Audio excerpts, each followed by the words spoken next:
Next up with our Pqi Clinical Overview is Jan Montgomery, Director of Pharmacy at South Carolina Oncology Associates, and Jacob Diger, PharmD candidate from South University School of Pharmacy. They will speak about the Pqi that they wrote on HER2 negative and HR positive postmenopausal advanced or metastatic breast cancer, patient-specific management with Abemaciclib. This Pqi will be available on encoda.org by this afternoon. Jan and Jacob. Hello, everyone. I'd like to first say, what is a positive quality intervention, or Pqi? Our goal is to promote higher quality patient care with appropriate drug therapy. So the goal of this Pqi is to identify when and where to use Abemaciclib based on specific prognostic factors. A little bit of background on Abemaciclib. It's indicated for the treatment of postmenopausal women with hormone receptor or HR positive and human epidermal growth factor receptor 2 or HER2 negative advanced or metastatic breast cancer with no prior systemic therapy. Also, Abemaciclib may be used as monotherapy as well as in combination with an aromatase inhibitor, otherwise known as an AI, as initial endocrine-based therapy, or in combination with fulvestrant with disease progression following the endocrine therapy. The Monarch 3 and the Monarch 2 trials were designed specifically with a placebo plus fulvestrant versus Abemaciclib plus fulvestrant.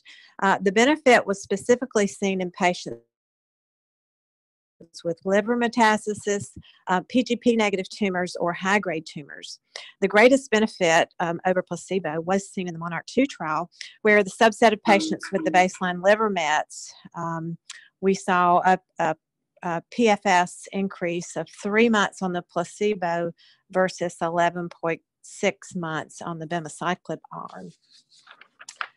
The Pqi process should include the appropriate patient, of course, but you would obtain CBC, differential and platelets baseline, as well as LFTs every 2 weeks for the first 2 months, monthly for the next 2 months, and then as clinically indicated.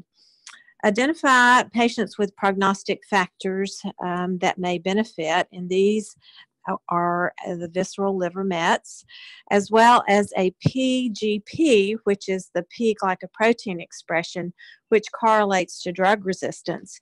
So if intrinsic or acquired expression of the PGP in breast cancer may contribute in part to therapeutic failure or relapse, so important that they are PGP negative tumors. Another prognostic factor includes high-level or high-grade tumors, which are those specific tumors that grow and spread more quickly than the low-grade. It's important to integrate or collaborate with your medically integrated team as needed to benefit the patient. Abemaciclib should not be given to a pregnant female, so it's important to assess their reproductive potential and manage them with an LHRH agonist as appropriate. Also monitor and educate the patient and to be aware of signs and symptoms of diarrhea, dehydration, venous thrombosis, or pulmonary embolism. Jake? Thank you, Jen. The full prescribing information is available at the package insert and through the Eli Lilly's site, but I'm just going to go over a few of the highlights here. So when you're taking Abemaciclib as a monotherapy, the dose is typically 200 milligrams orally, twice daily, and it can be taken with or without food. When it's used in combination therapy, either with an aromatase inhibitor or fulvestrant, you will decrease the dose slightly down to 150 milligrams. Once again, that's orally, twice daily, with or without food. Because it is a substrate of cytochrome P450, you may need to modify the dose if the patient is on any other medications that are either strong inhibitors or inducers of the CYP3A4. And since the liver is the primary site of metabolism, you may need to adjust the dose for those patients with severe hepatic impairment. It can also has been shown to cause neutropenia, and venous thromboembolism. So you'll want to make sure that the patient is being monitored for those. And like most cancer treatments, you'll want to continue taking the drug as scheduled unless the disease begins to progress again or the patient experiences toxicity or side effects that they feel are unacceptable. Next slide. Thank you. Okay. As far as things to educate the patient on when they're taking it, you want to provide them with the oral chemotherapy education sheet. And that's a fairly general sheet that you'll get with pretty much all oral chemotherapy. And you'll also want to provide the patient with loperamide or another prescription antidiarrheal, because diarrhea is one of the notable side effects that this can cause. And there is actually a PQI that we've already posted to encoded.org as far as abemaciclib diarrhea management goes. And along with that, they'll want to drink plenty of water to help restore any of their fluids lost. Other than that, it's fairly standard medication. Storage is room temperature, cool, dry place. You don't want to flush the medications.